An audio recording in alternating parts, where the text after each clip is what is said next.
Welcome children. Today's worksheet number 38 जंतुओं में जनन। अब तक हमने निषेचन के बारे में और इसके प्रकार के बारे में पढ़ा है।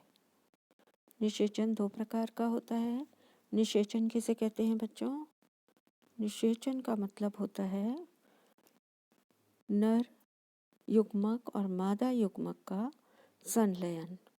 संलयन के बाद जाइगोट या युग्मनज नामक पहली कोशिका बनती है।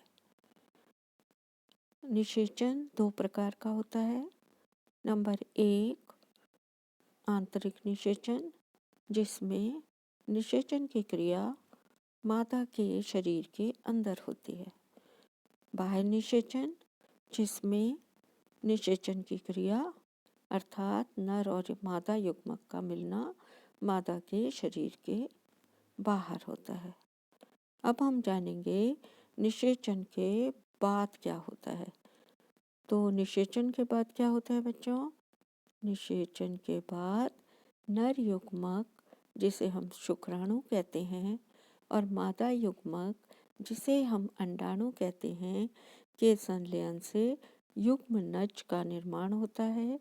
युग्मनज जीवन की पहली कोशिका है जो एक कोशीय होती है। इसमें दोनों के न्यूक्लियाई मिलकर अर्थात शुक्राणु और अंडाणु मिलकर एकल कोशिका बनाते हैं, जिसे हम जाइगोट या युग्मनज कहते हैं। अब हम भ्रूण का विकास पढ़ेंगे। निषेचन के परिणाम स्वरूप युग्मनज बन जाता है। युग्मनज धीरे धीरे भ्रूण में विकसित होने लगता है। भ्रूण क्या होता है बच्चों? युग्मनज बार बार विभाजित होकर कोशिकाओं के गोले में बदल जाता है। ये गोला जो आपको दिखाई दे रहा है, ये क्या है? कोशिकाओं का समूह। बार बार विभाजित होने के बाद जो युग्मनज विभाजित होकर बनता है कोशिकाओं का समूह, वो है ये, जिसे हम क्या कहते हैं? भ्रूण कहते हैं। कोशिकाएं समूह बनाने लगती हैं। इसके बाद क्या होता है? कोशिकाएं समूह बनाने लगती हैं, जिन्हें हम ऊतक कहते हैं, जो शरीर के विभिन्न ऊतकों और अंगों में विकसित होने लगती हैं। और इस विकासशील संरचना को क्या कहा जाता है? भ्रूण कहा जाता है। यहाँ पर आपको चित्रों द्वारा भ्रूण की संरचना दिखाई गई है। भ्रूण गर्भाशय की दीवार में रोपित होकर विकसित होता रहता है।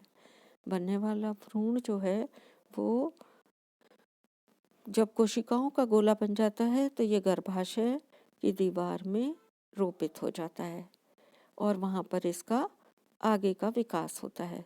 गर्भाशय में भ्रूण का विकास होता रहता है। यह धीरे धीरे शरीर के अंगों जैसे हाथ, पैर, सिर आदि और कान आदि यहाँ पर विकसित होने लगते हैं। जिस संरचना में या भ्रूण की वह अवस्था जिसमें शरीर के सभी अंगों की पहचान की जा सकती है, उसे हम कहते हैं गर्भ। तो इसके बाद भ्रूण से गर्भ की संरचना होती है। जब गर्भ का विकास पूरा हो जाता है तो नवजात शिशु का जन्म होता है। स्वयं को जांचिए। क्वेश्चन नंबर 1, एक युग्मनज और गर्भ के बीच 2 अंतर लिखिए। युग्मनज एकल कोशिका होती है, जबकि गर्भ जो है पूर्ण विकसित गर्भाशय में पूर्ण विकसित होने वाली संरचना है, जिसमें हम ऊतक और अंगों की पहचान कर सकते हैं। युग्मनज मादा युग्मक, अंडाणु और नर युग्मक शुक्राणु के संलयन से बनता है। गर्भ किसे कहते हैं बच्चों? गर्भ का मतलब होता है भ्रूण की वह अवस्था जिसमें शरीर के सभी अंगों की पहचान की जा सकती है, गर्भ कहलाता है। और गर्भ का विकास पूरा होने के बाद नवजात शिशु का जन्म होता है। तो पहली अवस्था को हम क्या कहते हैं? भ्रूण कहते हैं। भ्रूण से गर्भ का विकास होता है और जीवन की पहली कोशिका युग्मनज कहलाती है, जो एकल कोशिका होती है और निषेचन के बाद बनती है। क्वेश्चन नंबर 2, मादा के किस जनन अंग में भ्रूण का रोपण होता है? तो इसका आंसर क्या आएगा बच्चों? ये एक थैली जैसी संरचना होती है जिसे हम गर्भाशय कहते हैं। गर्भाशय में भ्रूण का विकास होता है और वो गर्भ में परिवर्तित होता है और उसके बाद नवजात शिशु का जन्म होता है। तो भ्रूण का रोपण कहाँ पर होता है? गर्भाशय की दीवार में। अगला क्वेश्चन, मादा के किस क्वेश्चन नंबर 3, परिभाषित कीजिए भ्रूण क्या होता है और गर्भ क्या होता है? तो बच्चों, भ्रूण को आप कैसे परिभाषित करेंगे? भ्रूण का मतलब होता है जो जाइगोट या पहली कोशिका युग्मनज है। युग्मनज बार बार विभाजित होकर कोशिकाओं के गोले में बदल जाता है, जिसे भ्रूण कहते हैं। कोशिकाएं समूह बनाने लगती हैं जो शरीर के विभिन्न ऊतकों और अंगों में विकसित होती हैं। इस विकासशील संरचना को भ्रूण कहा जाता है। तो इसे क्या कहते हैं बच्चों हम? ये विकासशील है, अभी इसमें डेवलपमेंट हो रहा है। ऐसी संरचना को जिसमें ऊतक और अंग विकसित होना शुरू हो जाते हैं, हम भ्रूण कहते हैं। गर्भ क्या होता है बच्चों? गर्भ का मतलब होता है भ्रूण की वह अवस्था जिसमें शरीर के सभी अंगों की पहचान की जा सकती है, गर्भ कहलाता है। अगला क्वेश्चन, अगले क्वेश्चन में आपसे पूछा गया है, सही गलत लिखिए। वह कोशिका जो मनुष्य में नए जीव का प्रारंभ करती है युग्मक कहलाती है। ये गलत है बच्चों, ये असत्य है। इस कोशिका को हम क्या कहते हैं? युग्मनज। तो युग्मक लिखा हुआ है यहाँ पर, ये गलत है। निषेचन के बाद अंडाणु एक पूर्ण एकल कोशिका में बदल जाता है। तो निषेचन के बाद बनने वाला जो अंडाणु है या निषेचित अंडाणु अथवा जाइगोट एकल कोशिका में बदल जाता है, ये सही है। एकल कोशिका बनती है पहली कोशिका, जिसे हम क्या कहते हैं बच्चों? युग्मनज या जाइगोट। 3, निषेचन के परिणाम स्वरूप एक युग्मनज बनता है। ये करेक्ट है, युग्मनज बनता है निषेचन के बाद, जिसे हम जीवन की पहली कोशिका मानते हैं। 4, एक भ्रूण एक एकल कोशिका से बना होता है। तो बच्चों, भ्रूण एकल कोशिका से नहीं बना होता, ये बहुत सारी कोशिकाओं का समूह होता है। तो ये वाला गलत है। यहाँ पर आपको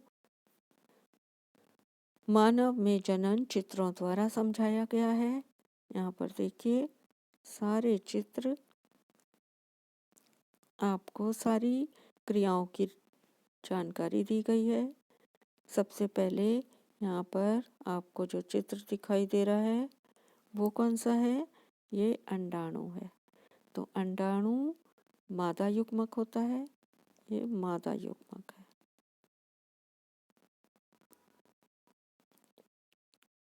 और ये शुक्राणु है, ये नर युग्मक होता है। इसे हम नर युग्मक कहते हैं शुक्राणु को। इन दोनों के संलयन से क्या बनता है? युग्मनज। यहाँ पर आपको निषेचन दिखाया गया है। शुक्राणु और अंडाणु का जब संलयन होता है तो क्या बन जाता है बच्चों?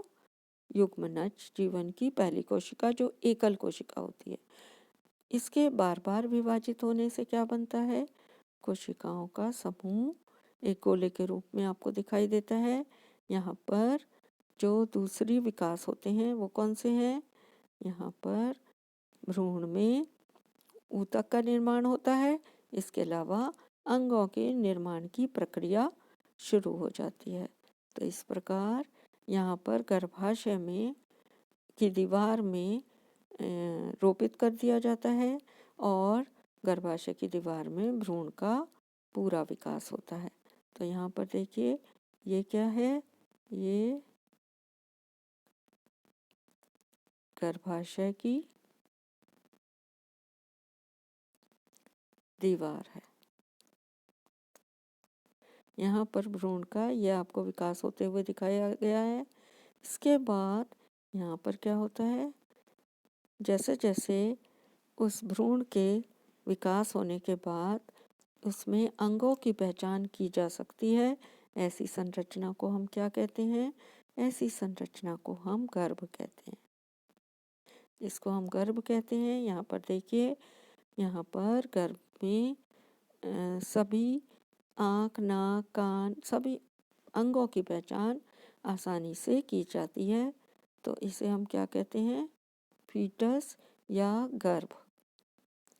तो यूट्रस या गर्भाशय में ये विकास पूर्ण होता है और इसके बाद नवजात शिशु का जन्म होता है।